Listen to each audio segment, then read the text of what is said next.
Broncos country, you've been able to sit back, kick back, relax, enjoy that 44-24 victory by your Denver Broncos over the Dallas Cowboys. Looked good, but it came at a cost too, man. We'll talk about the injuries. We'll talk about the trade deadline. We'll talk about this game that the Denver Broncos absolutely put on a clinic. Can't wait to get your thoughts, your comments as we go live. Oh, I don't know. Maybe we should start it right about now.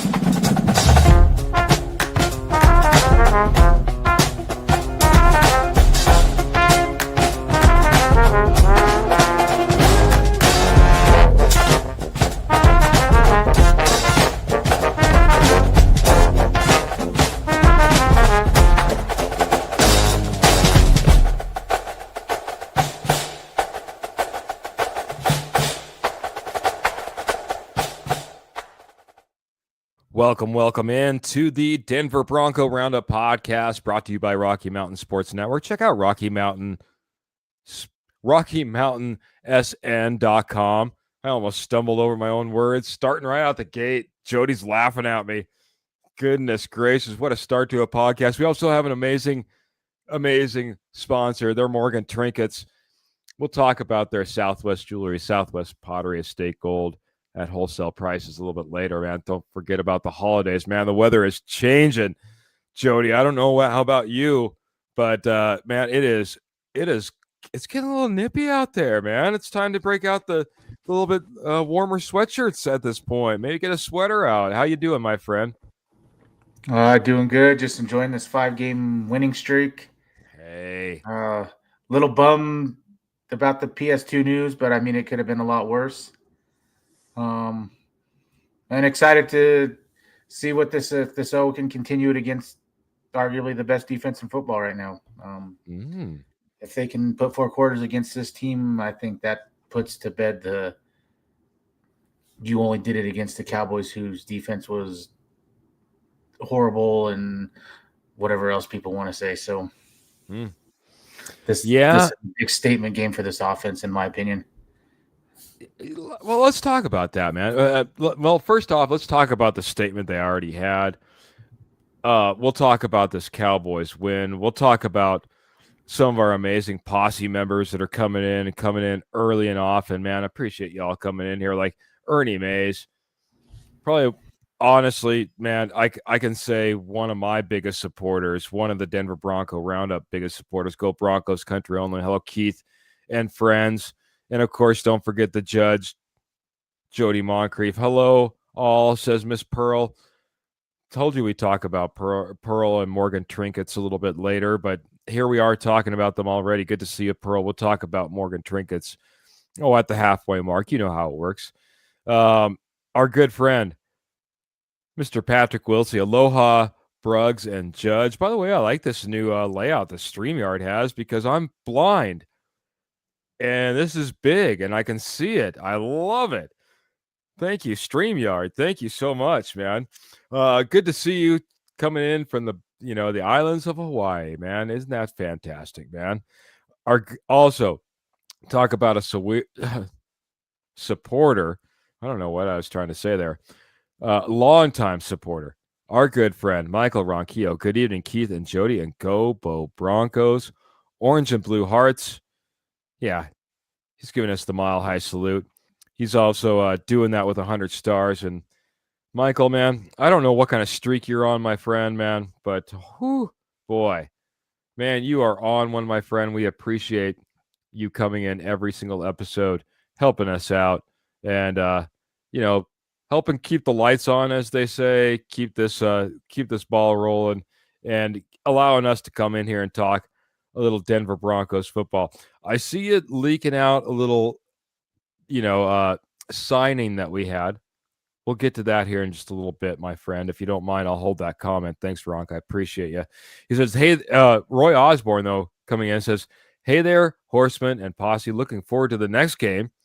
I had my breakdown, and I was excited about something that happened to me earlier this afternoon. He talked to me a little bit about that. That's got to talk to a local media member, at least in chat, and that's always fun when you get to chop it up a little bit with somebody who's in the know. And congratulations to you, Roy. Let's talk about this game, man. 44-24. I talked about it in the post game, man. This was a game, man. I don't know about all of you in the Posse Broncos country, how you felt, but Moy, it's been a long time since I felt like not on the edge of my seat, not wondering if it's just all going to disappear and, be a grinding out win or, field goal at the end. It felt good, this 44-24 win. I don't know how you felt, Jody, and maybe get into why you maybe felt that way. Why did you feel this Denver Broncos team did so well this last Sunday? I think it started, there were two things. We kind of went away from the screen passes. We didn't do a lot of those. He was throwing the ball more down the field. And the run game. RJ Harvey had a big run. J.K. Dobbins went over 100 yards again. And I think that's really where it starts is the run game for me. It sets up play action. It allows you to do a lot of different things. I think Sean Payton is starting to understand that he's got to let Bo open it up a little bit, and he has the players that can do some things. Evan Ingram, he only had 4 catches, like for 36 yards, but they were all for first downs, and that's something that I said early on, that he's going to open up the short game, move the chains. That's big. Other than the first interception where I don't know if the ball slipped out of Bo's hand or what, but he was about 8 yards behind Pat Bryant, who was off to the races if he just puts it on him. I mean, that's how much separation he had on that defensive back. Just a bad throw. The defense set the tone right away when they held them to 3. Down at, Dallas had a second and goal at the 1. Held them to 3 points there. I think that was the game right there. I mean, Dallas comes out and gets an interception and scores 7. That might change some things, but and then the defense. I like the way the defense played. They, the way they played Dak. Dak's been on fire. This is the number 1 offense in football. I mean, they only had 2 sacks, but they got tons of pressure. Held probably the best tight end statistically right now to 0 catches all game. Just everything worked. And hopefully they can continue it. So I have, other than I don't know what happened on that first play with Bo, that first interception, I really have no complaints other than, a few drops here or there. But other than that, I thought this was their most dominant 4 quarters game, most complete game. And, what is it, 77 points in the last 5 quarters. They just keep that up. I mean, if you can just average a touchdown a quarter, I'll take it with this defense. You get Greenlaw back. Some magical things I think are in place this year. And I know we'll get into it later, but that's why I hope we make a move, because this team's ready now and the AFC is open. There's not a dominant team out there like there have been in the past. So Pearl's chiming in on that pass that was errant and much behind the receiver. He's saying apparently it was a miscommunication on both receiver and to where the receiver was supposed to be. So, miscommunications happen out there. It does, we see it. It rears its ugly head. I'm just going to get back to a few different things. One, I think if I remember correctly, 28 points at halftime. So you talked about your touchdown a quarter. We were averaging like 2 a quarter at that point. also very well spread out. I mean, I know that Cortland Sutton should have had a touchdown as well in this game, but if you look across the board, man, you're looking at, Troy Franklin had a decent game. As you just mentioned, Evan Ingram had a pretty good game. We saw some Pat Bryant in this game, which was good to see. You know what I mean? Because we're going to need more than just a Cortland Sutton show every single game in order to win games. And I think that's what I was worried about early. And now we're starting to come and see it coming around along with that running game. Like you said, the second time we went over 100 yards for a running back. It's been, we were just hoping to get a 100-yard running game for after years and years of waiting for one from a single running back. Now we've gotten 2 on the season with J.K. Dobbins, and R.J. Harvey kicked in a little bit as well. Like you said, I know it's the 32nd ranked defense, but at the same time, man, you look at 5 quarters of play, what they've been able to do, and the steam that they're starting to roll with now could get a little bit dangerous no matter who the opponent be, even though you got a big one coming up with the Texans next. You brought up that Cortland Sutton should have a touchdown. I want to, go to that play. I think the play before it was an iffy call at best, the pick play where he caught the touchdown. But something that Sean Payton did that we have not really seen all year, they moved him back 15 yards, and it wasn't just throw a little screen and we'll settle for 3. Bo stood in the pocket and was like the only time he got hit all game and threw a strike right down the middle. They were going for the touchdown, pick up the first down. He put it right in Sutton's chest. I mean, I'm not going to say anything. The guy comes down with that 99 out of 100 times. So it is what it is. But I like how Peyton didn't just settle there. So we're going to go fine, back us up. We're going to get the first down. We're not settling. And maybe that's a change in some things. And then the RJ Harvey play, there's multiple breakdowns of that play alone, but you can watch Quinn Miners. He blows up 2 dudes, actually blows up 3 guys, but the first guy he really blew up. Garrett Bowles blows up a guy. Pat Bryant's blocking down the field. Mims blocking. That was like a textbook play of blocking, and I don't care if it's the 31st, 32nd ranked defense.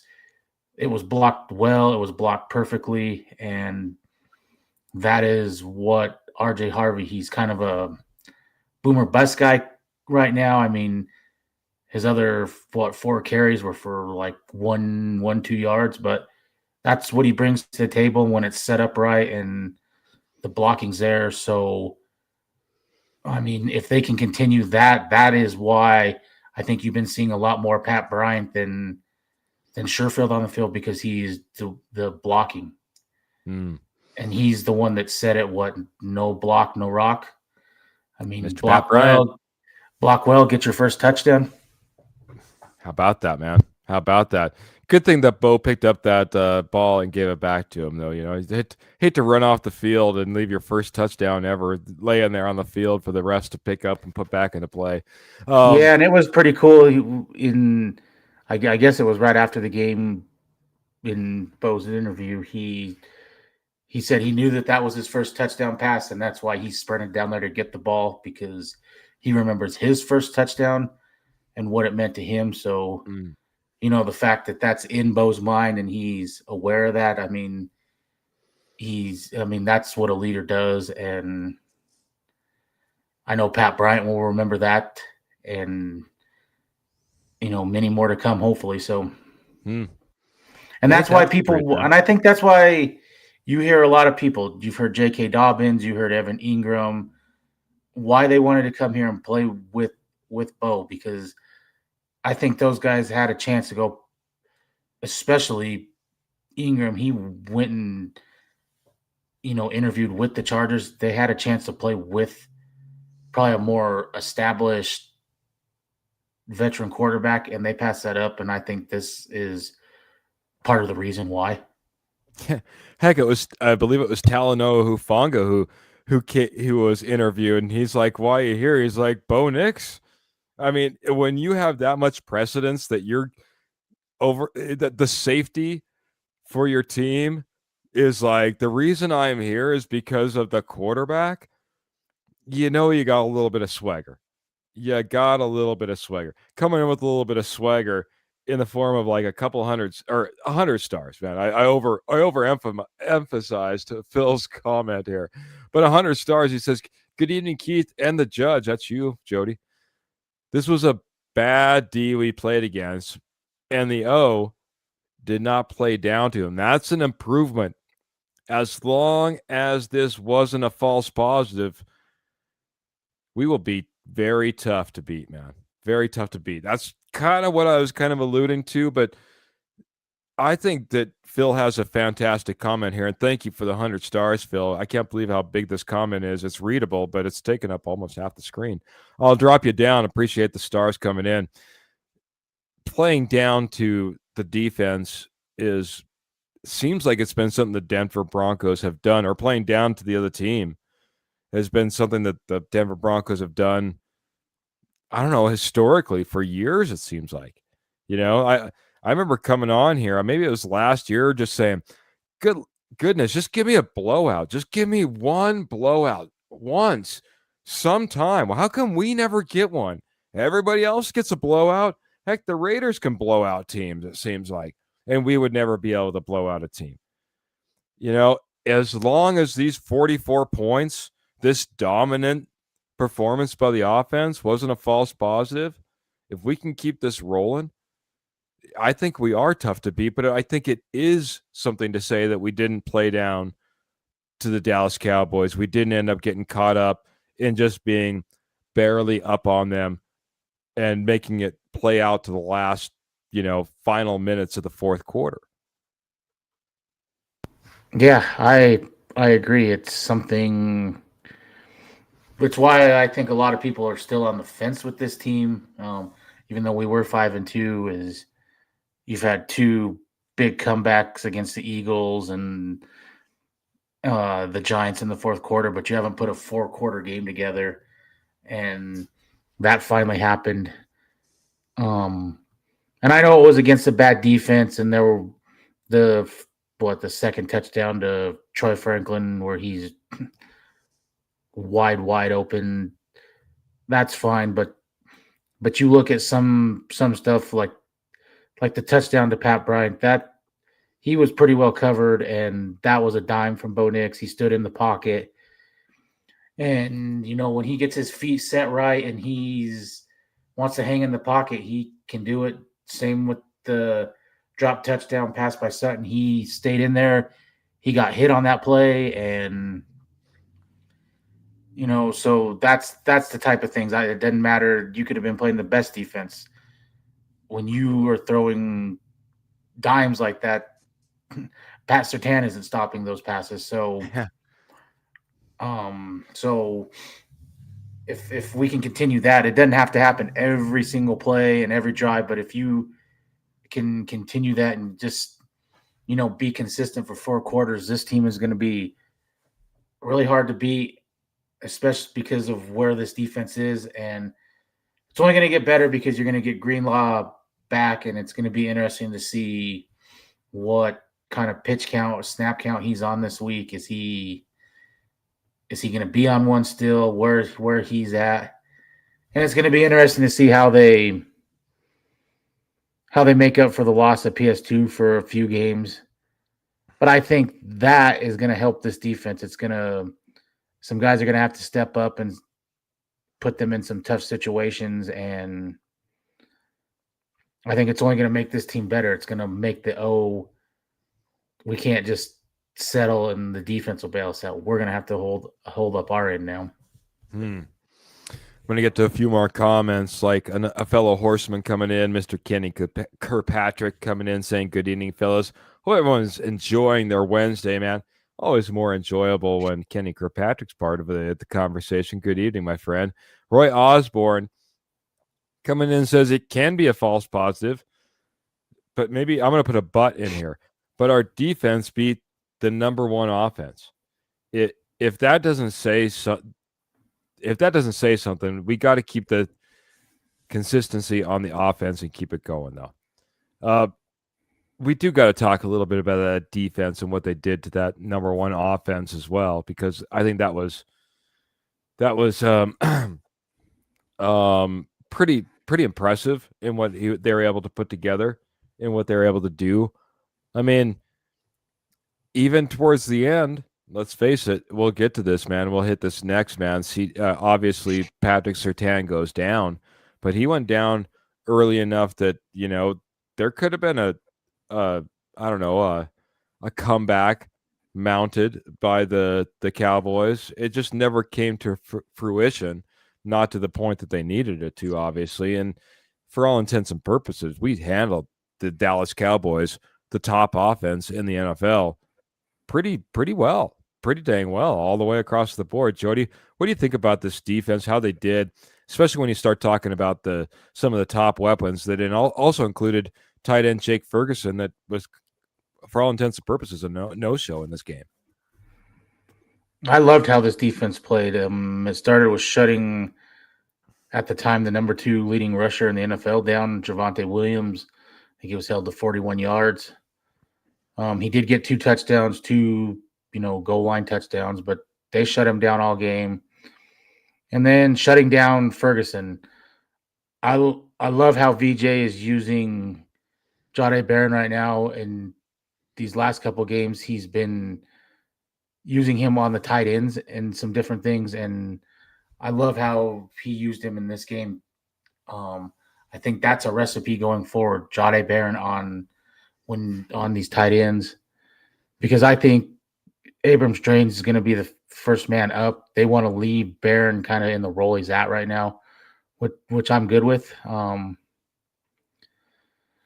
all the people that were, that dogged this pick, this is this is why they made the pick. I mean, they couldn't foresee PS2 getting hurt, but they wanted depth there, and now it's a good thing we have it. And in coverage, I love the way that they were doing a lot of, DeAndre Tillman back in, falling out late and getting his first interception. So a lot of different things that they did to hold this offense in check. CD Pitkins, he got a few big catches, but for the most part, both these wide receivers were held in check. They didn't have explosive plays. Everything Denver did just worked well, and it was complemented by the offense. When the offense can stay on the field, it gives the defense a break, and it's team football. And if they can continue this, there's no reason this team can't go very far in the playoffs.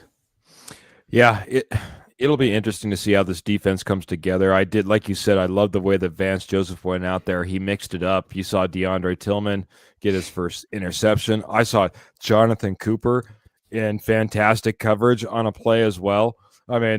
When you're mixing it up to that level, it confuses some of the best offenses, and some of the best offenses what we went up against. We went up against a top offense in the Dallas Cowboys.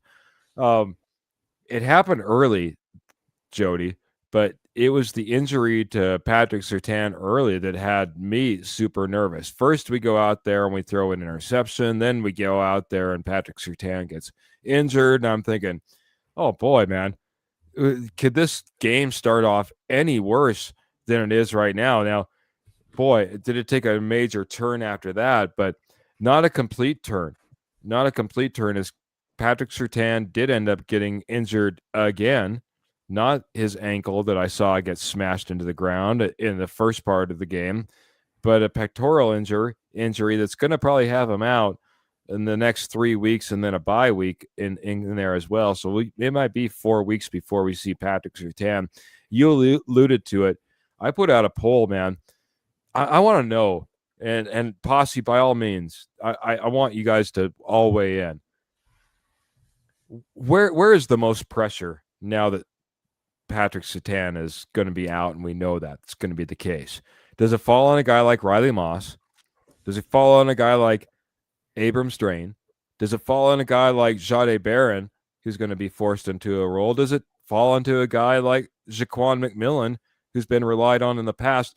Who do you think ends up seeing the most pressure all the way across the board? I think most people would say Riley Moss because they got to, round up against the wide receiver one possibly, but that all kind of rolls downhill too, man. So where do you think the most pressure lies when it comes to the cornerbacks that'll need to step up in the absence of PS2, a defensive player of the year, reigning?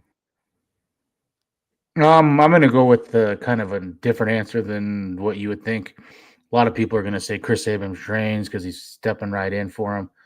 But I think the pressure kind of falls back on this O to hold up their end of the bargain and score some points.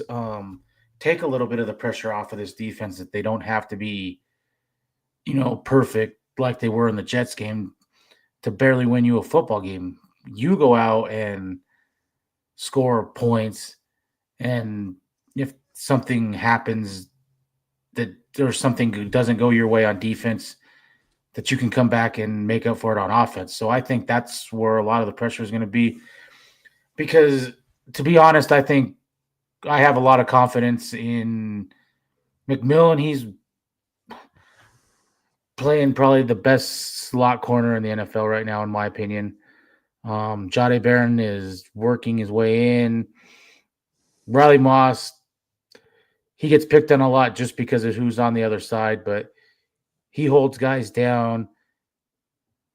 He gets some bad calls, and I don't know. I've heard some guys say there's profiling out there, whatever.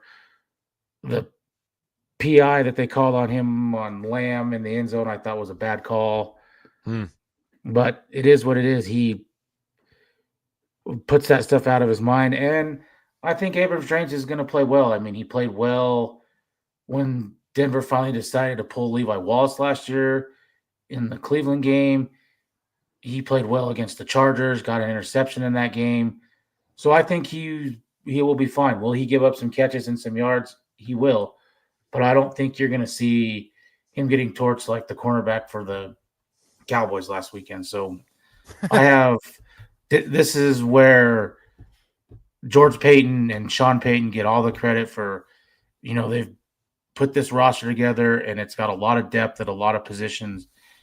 And next man up, yes, I know it's hard to replace the defensive player of the year, but you have 11 other guys plus your backups that will hold down the fort, and I'm not all that worried. I wish, the one good thing is they didn't put him on IR, so I think they think he can be back in 4 weeks, maybe sooner.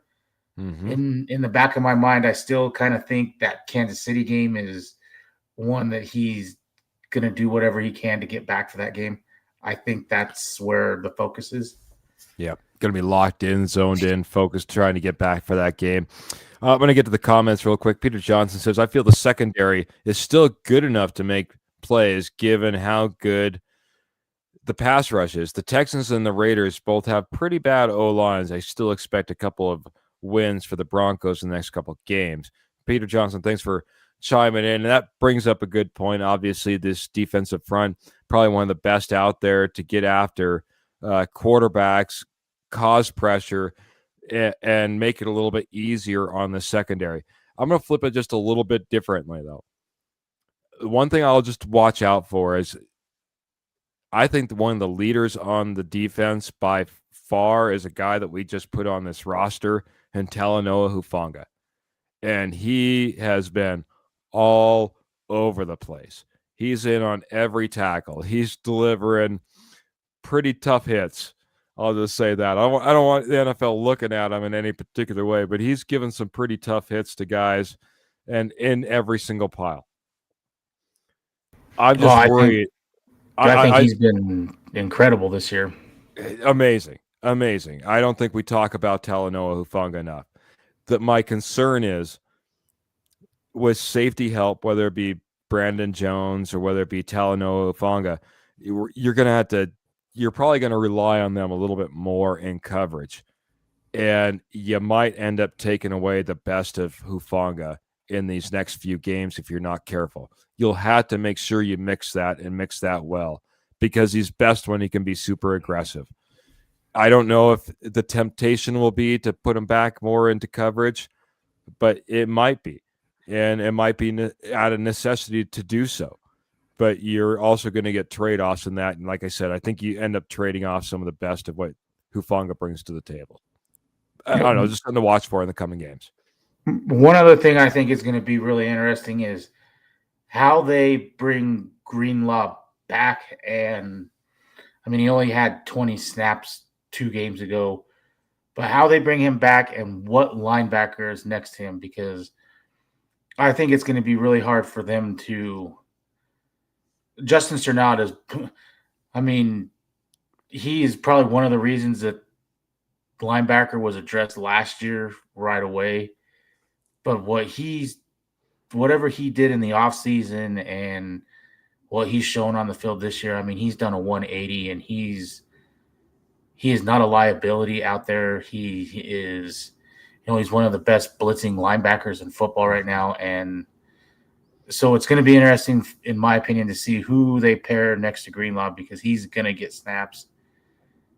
That's what's going to be interesting, because I think it's going to be really hard.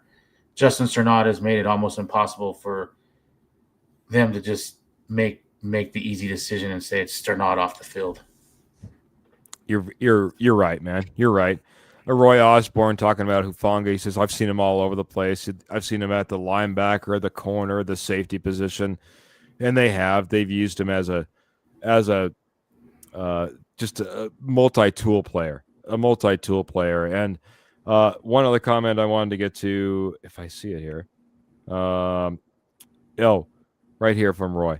It's going to be a collective effort for the next few weeks. What I want from all of you, a collective effort to head on over to Morgan Trinkets. Morgan Trinkets has been your headquarters for Southwest Jewelry, Southwest Pottery, Estate Gold at wholesale prices for over 34 years. Now they hang out just in northern Colorado, southern Wyoming, doing any show they can possibly get their hands on.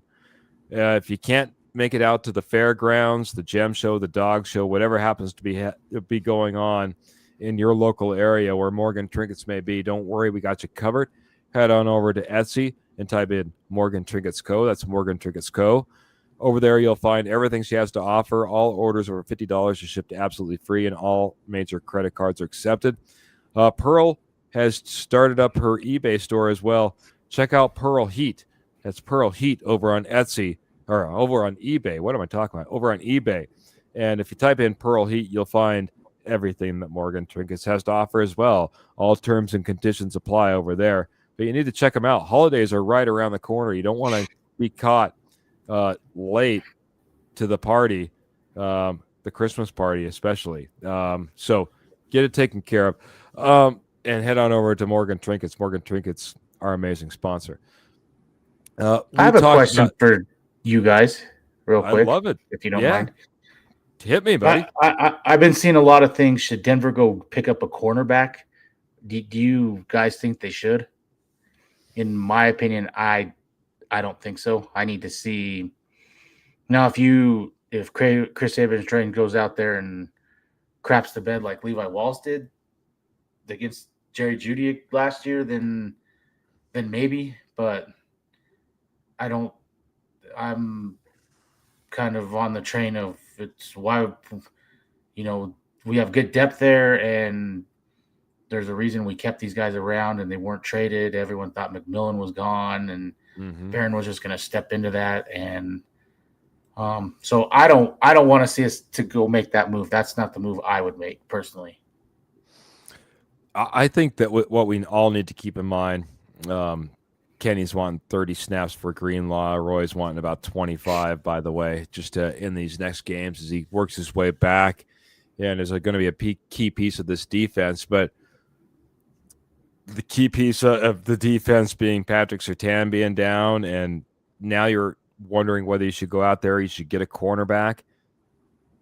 I'm in agreement with you, because who are you going to get? What's it going to cost you? And how much better is it going to be? I mean, honestly, you went out there and you spent a first round pick on one cornerback. You have Jaquan McMillan was relied upon heavily last year, heavily. And, I had his bumps and bruises along the way, as any cornerback would. But this is an undrafted guy. Undrafted. And he's holding down the fort for our Denver Broncos defense last year and still doing fantastic this year. Riley Moss, you got him. I mean, Abrams Drain, you look at that draft class that included, like Bo Nix and the like. He's like the one guy you're kind of waiting to come into round. I mean, so I don't see where you're going to go out there and invest it, use draft picks, whatever it happens to be, and pick up something just as good or better and be able to carry him hopefully long term. I mean, are you just talking about a few week rental until PS2 gets back? That's what the hope is as we lock down with the guys that we have on our roster, in my opinion. So I'm in agreement with you, buddy. And that was the article I seen. They had guys like Eli Apple, I'll pass, Dane Jackson, Shaquille Griffith, Kobe Bryant, Fabian Monroe. I'll pass on all those guys. From what I seen last year in Chris Abrams-Drains, I have a lot of confidence in him, and until he shows otherwise, just it's going to be a team effort, like everyone said here, and it is what it is. I don't need to go spend money on something for a couple weeks, especially if PS2 is only out 3 games. Yeah, and then you go out there and trade for somebody and mix up this room. Hey, speaking of which, and we have Paul's coming in. He says he wants a new center. He wants a tight end. He wants to look at inside linebacker. Hey, Paul, got news for you, my friend. Got one checked off your list already. 41-year-old Mercedes Lewis. Welcome to the Denver Broncos, at least the practice squad. We haven't seen an elevation to the 53 or the active roster for game day as of yet. But getting his opportunity after coming in and working out a little bit, and we did end up signing a tight end. Sean Payton sounded pretty excited about him, and especially the leadership that he brings to this team. Are you excited about Mercedes Lewis, and what do you think he brings to the Denver Broncos? I don't know that I'm excited.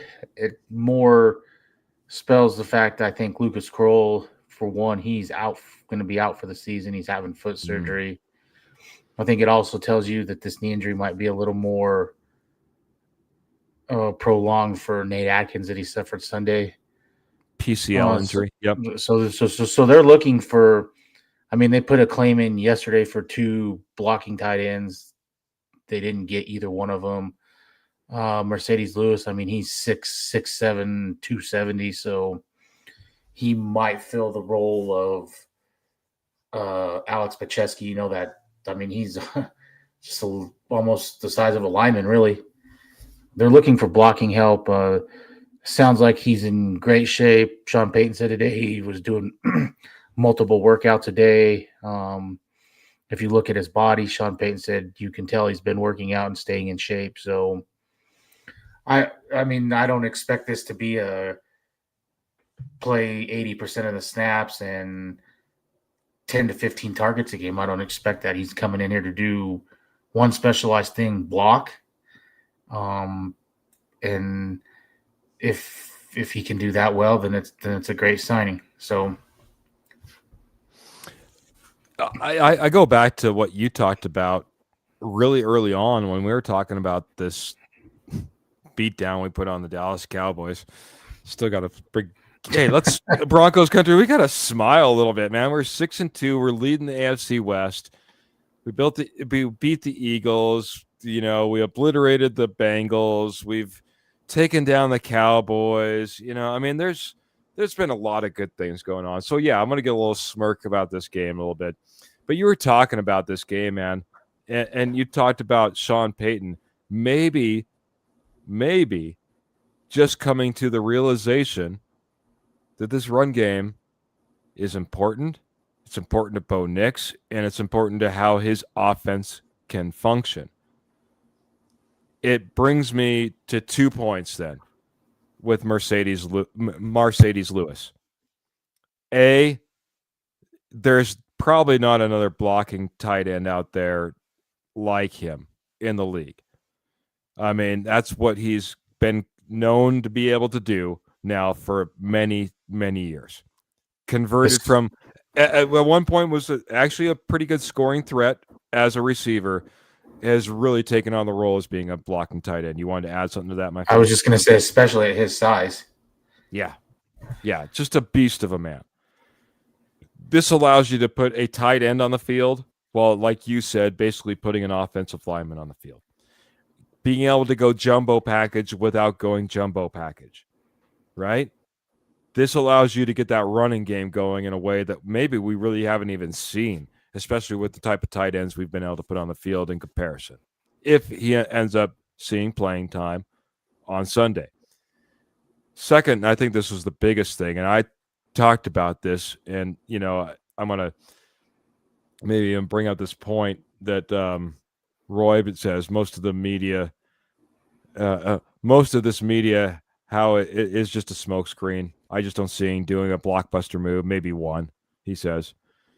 I said if we were going to sign somebody, if we were going to trade somebody, I could read right through it with Sean Payton. It's going to have to be the right type of guy because he's built this culture. He's built this team. You talked about the pieces and the parts that they put together in order to make this team earlier, Jody. He's not going to go ahead and blow it up with some bomb of a player that comes in here thinking he's, I don't know, the next Russell Wilson. I'll just say it. You know what I mean? He's not going to allow that to happen. It has to be the right player if he's bringing him in via trade or via just signing like he did with Mercedes Lewis. And Mercedes Lewis is a leader, is a veteran, and has been known that whether he's been with Green Bay, with the Bears, with the Jaguars, it doesn't matter. He's been a leader. And they think that's one of the things they're getting with Mercedes Lewis as well. No, I agree. And I'll go to wide receiver because that's probably the most talked about position. It's been basically the same group of wide receivers the last 2 years. And for 2 years now, we've said, who is our number two? Go get a true number two. They didn't address it in the draft. I mean, they went and drafted Pat Bryant, but that was a third rounder. They didn't address it early in the draft. They didn't address it at all in free agency. So they've been happy with what they have. They traded their wide receiver to the New Orleans Saints. I mean, they got a steal in it, but they traded him because they have confidence in this room. They haven't went out and got anyone. So I don't – if they go get – it's one guy, in my opinion. It's Shaheed Raheed from New Orleans. I think he's the only guy. If they go get somebody – and I think that's really it. They've got a lot of depth on here. You might see them pick up someone like they did Mercedes Lewis, someone like that. But they're happy with where this team's at, and I don't see them making a big splash. And if Pat Bryant continues to he's getting more playing time. He continues to make catches like he did for his first touchdown. There's no reason to go get a rental wide receiver. And bring someone in. And what I don't want is you go bring someone in, say like AJ Brown. I mean, he's a top wide receiver, but look what he's doing to the locker room and different things there in Philly. We don't need that here. We don't need that here. We have guys that know their role on this team, and if they are unhappy, they are not making it public or any of that type of stuff. So I'm happy with the way this roster is constructed. I agree. You I don't know. I just can't imagine Sean Payton dealing with anybody reading any book on the sidelines during a game. I'll just put it that way. Uh, we have a lot of comments coming in. A lot of people thinking smokescreen when it comes to Mercedes Lewis. Michael Ronquillo saying he's going to be obviously that blocking piece on the offensive line that we're talking about. Like I said, Paul's the one that says it's going to be a smokescreen. But Kenny tells me there's no tight ends on the market worth picking up in free agency. A trade is coming. Question is who? You said Rashid Shaheed. I believe that's the right name, if I remember correctly. So I think that's a good possibility. I was on a big Taysom Hill is back. He's healthy. I thought that was going to be the tight end that we brought in. Obviously, when it comes to our coach, he has no problem with the type of player that he is. But I don't know if that's going to be the case now, especially now that we got Mercedes Lewis. I think that might. Honestly, I don't think they're looking to shake a whole lot up. I wouldn't be surprised if this is it. This is the end. We don't see anything more.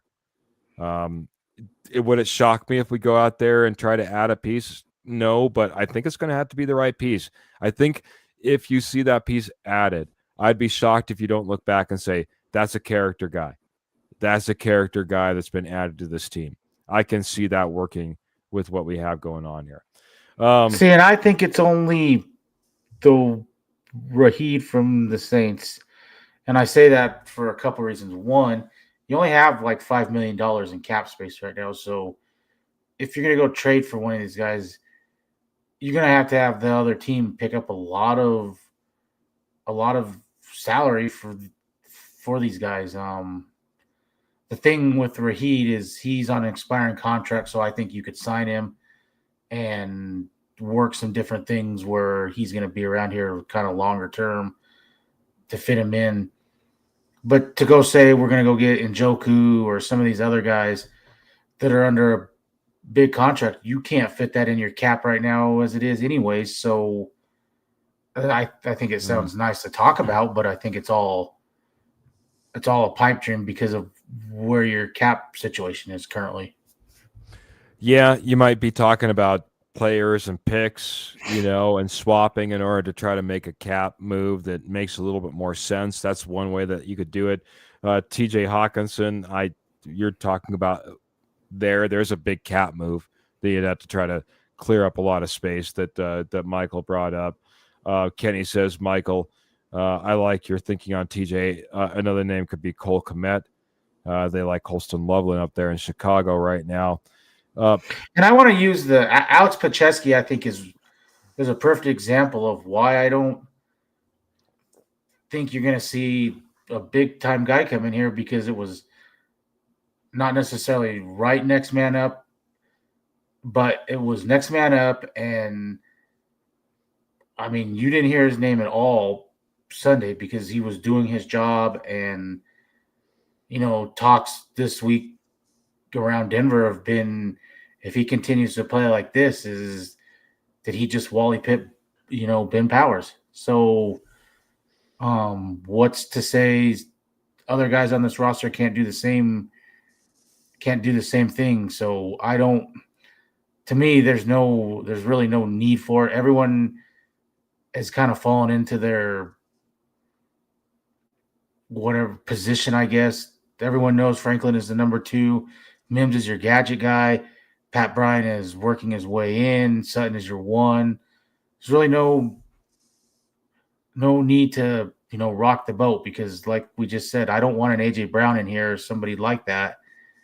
And now he's complaining because Sutton's getting the ball and not him. Yeah. And he's not down the field blocking. I mean, when Sutton, and I don't remember, a couple games ago when he only had like 1 target, he was down the field blocking the whole game, and there was no complaints. Where A.J. Brown just doesn't block. He just stands there.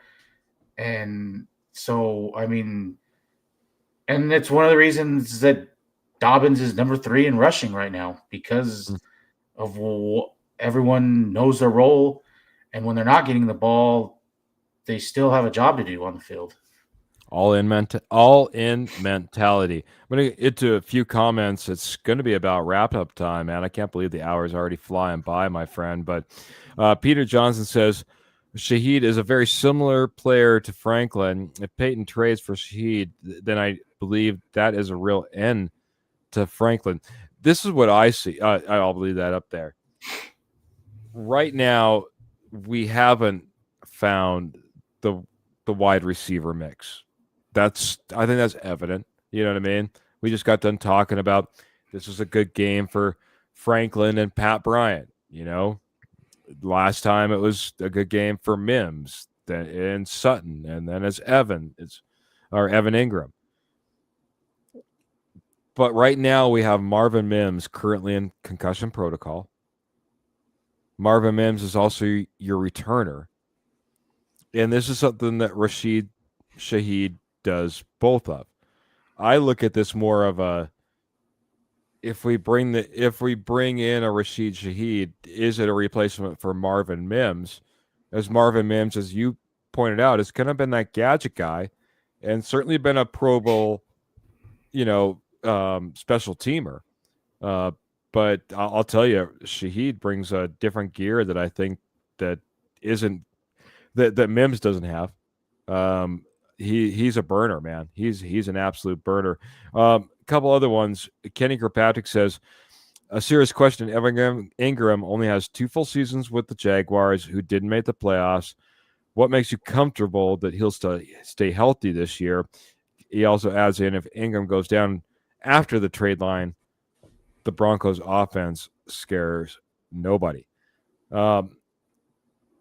Hey, I heard another call out here a little bit earlier saying we can't be comfortable. We need to keep pushing, and we need to see if there's anybody out there. We can't be complacent, as Roy Osborne saying.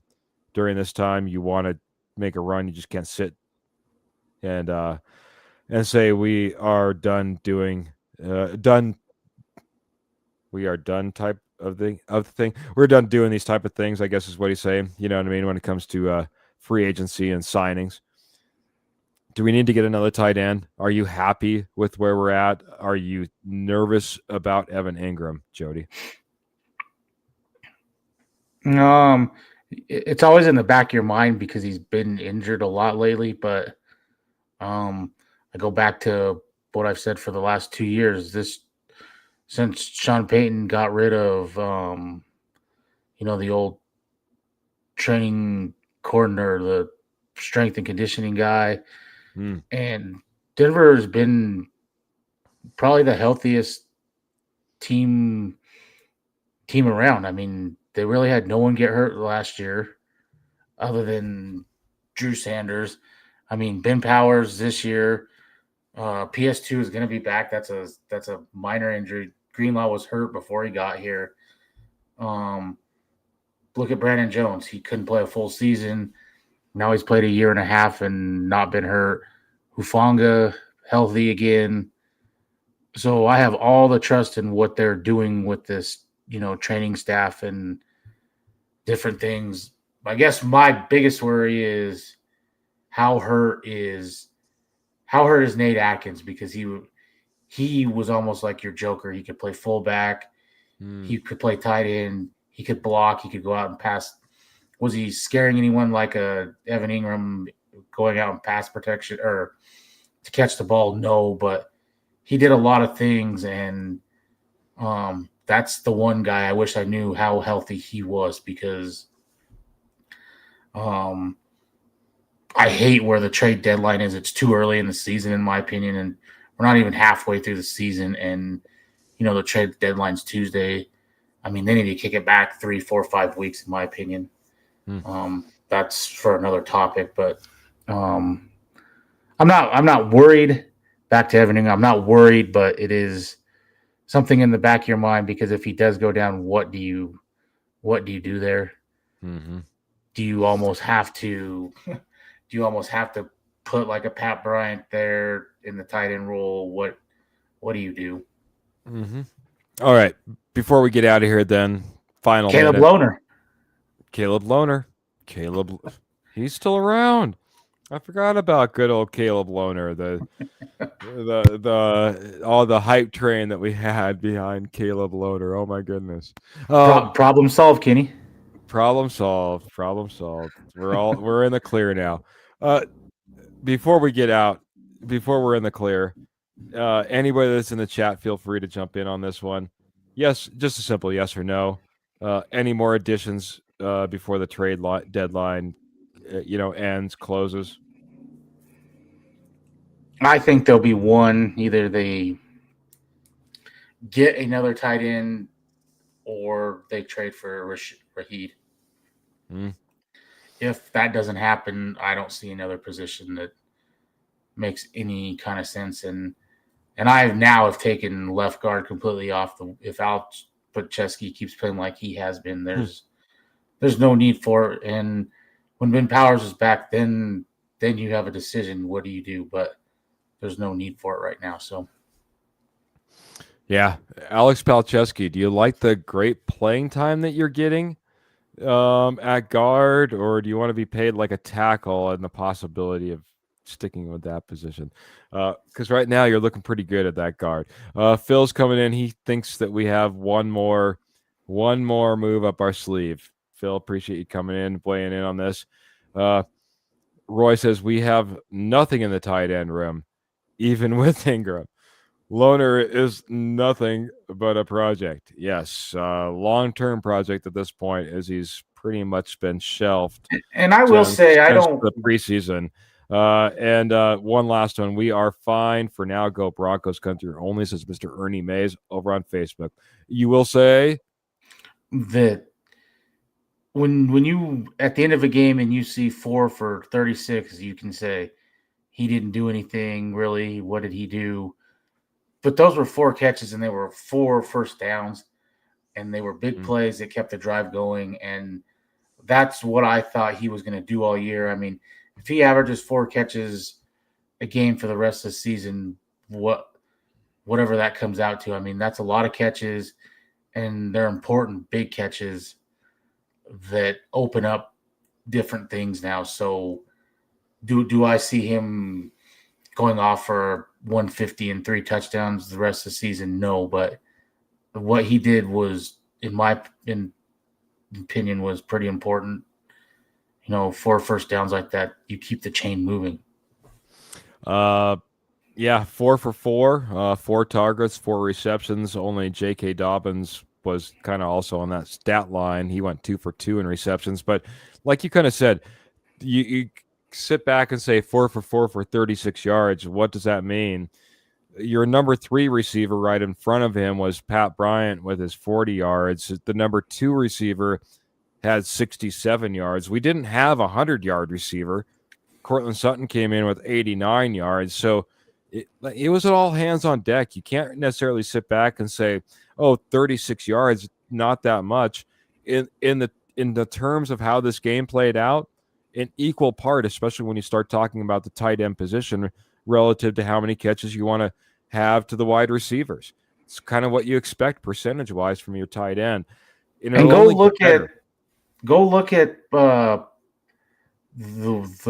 pass first run. It was basically 50-50. I think it was 29 pass, 28 29 pass, 28 run, really 27 run because the last knee down by Stidham. I mean, you're basically 50-50. When was the last time we seen anywhere close to that with Sean Payton? I mean, whether he likes it or not, he's understanding that this run game is really important and he's going to have to keep going that route. So you probably are going to see some guys with less numbers at the wide receiver position because we're going to be running the football, and I'm fine with that because just remember what Buffalo did to us in the playoffs last year. Well, if you need any recollection, you could just watch the highlights from last week and what James Cook did as well, because he's still out there and being beastly. And, hey, we need to have that as well. Hey, hats off really quick, talking about the running game to this defense. Locked up Javonte Williams. As much as I like the guy, got to see him down there at training camp. Heck of a nice guy. He was leading the league and had every opportunity to come in here and turn some heads and make a statement versus the Denver Broncos as he returned to Mile High. And the Denver Broncos did everything to shut him down, did a great job. I think 44 yards on the day, if I remember correctly. So, um, hey, fantastic win. We have some injuries that we're going to have to get through. We talked about PS2. PJ Locke also is kind of going through a little bit of injury. There was one more that I saw that popped up, but I can't remember now who was on that. Oh, Marvin Mims, he's in concussion protocol. Oh yeah, Marvin Mims. There you go, Marvin Mims.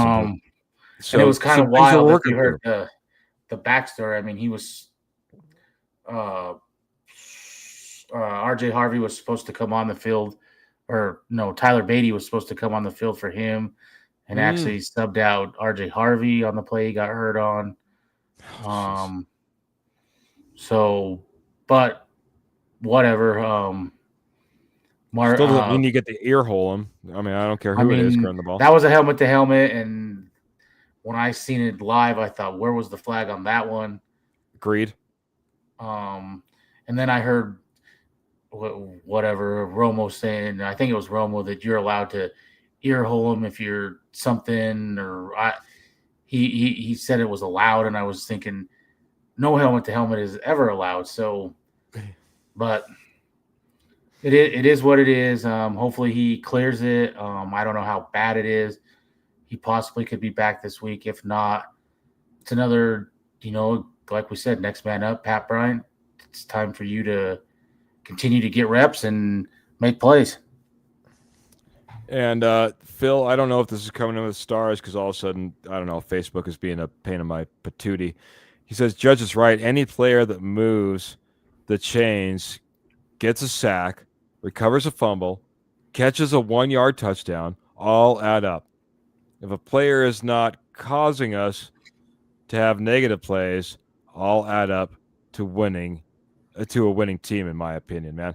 Well said, Phil. And kind of speaking to, like you were talking about, Evan Ingram, man, it's not 114 and 2 touchdowns, man. But it's just all the additions, all the pieces, all the parts that are coming together. Offense, defense, special teams, you name it. It takes all the different pieces and parts to come together, man. I still go back to when we'll have to get Glenn Cadrez on here again, man. But when he came on here and he talked about a Super Bowl run, and he said the pieces, the parts that Mike Shanahan put together, the way that team just gelled, the way they worked together, they were friends as well as teammates, and then having little bits of luck along the way, you know what I mean, in order to make that run. It all has to come together just perfectly. And man, perfect, again, maybe you're not getting the 200 plus yards rushing that James Cook had, but you're getting it so evenly spread across the team that, man, it could be dangerous, because anybody can be dangerous. Take care, Michael Ronquillo. Good to see you, my friend. And you have enough, and the cool thing is you have enough veterans on this team. You have a handful of 49ers guys that have been to the Super Bowl but didn't win it. You have J.K. Dobbins, who's a veteran, Evan Ingram. They've gotten theirs and different things. They want that ring now, and so if that means one less catch or whatever, that's what they're playing for now. They want that ring, and that's cool to see. So, yep, it's why they wanted to be here. Bo Nix and the possibility of the run, man. Like you said, great pieces and parts that's come together. Some outside transplants, but really with the right mindset coming in here. Not looking for the payday, looking for the ring on their finger, looking to hoist that trophy at the end of the season, be the only team to be doing it. Man, I'm going to host a trophy to you, Jody, man. Fantastic episode, man. Not only did we get to talk a little bit of Broncos, Cowboys, but talk a little of trade deadline. Unfortunately, talk a little bit of injuries, but I think we got a good plan moving forward. Thanks for the episode tonight, man. Any closing thoughts before we get out of here, my friend? I think yesterday, I guess yesterday was as good a news as we could have got on Pat Surtain. They didn't put him on IR. If they would have, it would have been 4 games, not 4 weeks. So that tells me that it's not as bad as it could have been. In the back of my mind, everyone keeps saying 4 weeks. In the back of my mind, I still think Kansas City is what Pat Surtain is going to be shooting for. But Denver's going to be smart with this. If they win their next 2, you don't want to lose to Kansas City, but 7-2-1 with your best cornerback out is not the end of the world. You still play Kansas City again. Kansas City is not going undefeated the rest of the season. So you're in good shape, and you need Pat Surtain healthy come January, not the middle of November. So be smart with it. If he's ready to go, I'd love him in the Kansas City game, but be smart with him like they were, just like now. No one, if people agree with me, and no one cares that Greenlaw missed the first 6 games. You came out the best you possibly could have, probably, and he's probably back 100% healthy now and ready for this stretch. And you're going to have a healthy Greenlaw come playoff time, not a guy that you rushed back, tweaked an injury, and you're playing this in and out game the rest of the season. I'm just excited for the rest of the season because I think magical things can happen. Buffalo is not who we thought they were. Kansas City's not who we thought who they've been. And the AFC is wide open, and why not Denver?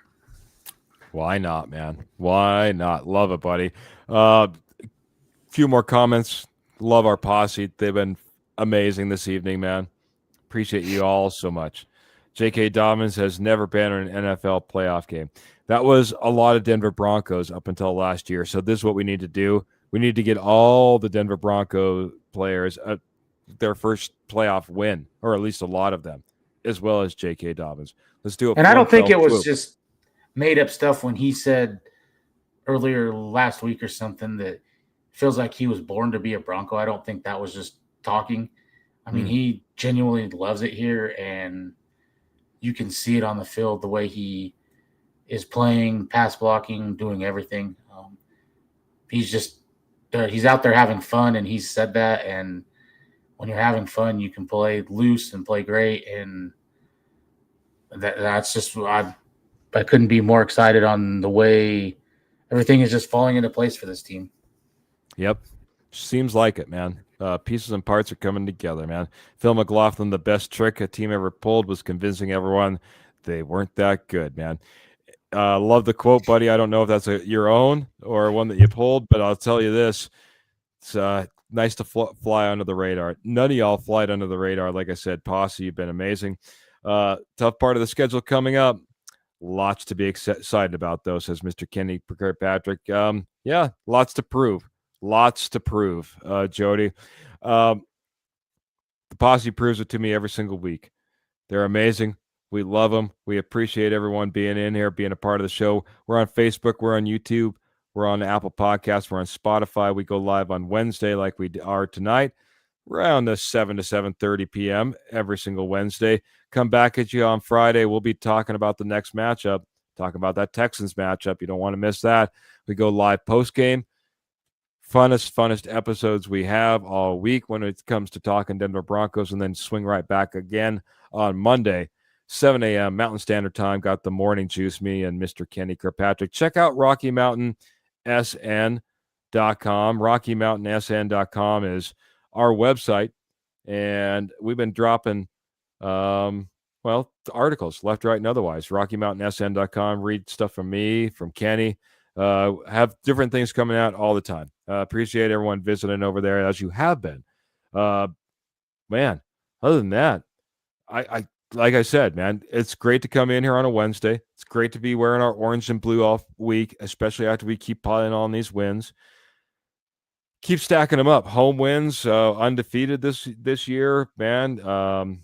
Just keep rolling, man. 5 wins in a row. Let's make it 6. Can't wait to talk some Broncos football on Friday night with y'all, with Trevor, the Rocket Man Salzman, as well. Jody, the Judge Moncrief, thank you so much for being my host this evening. But we do got to get out of here, my friend. We do it one way only. Boots in the stirrups, guns in the holsters. Of course, Denver Broncos in your heart. Can't wait to see you all next time. Have a great week, everybody. We're out of here.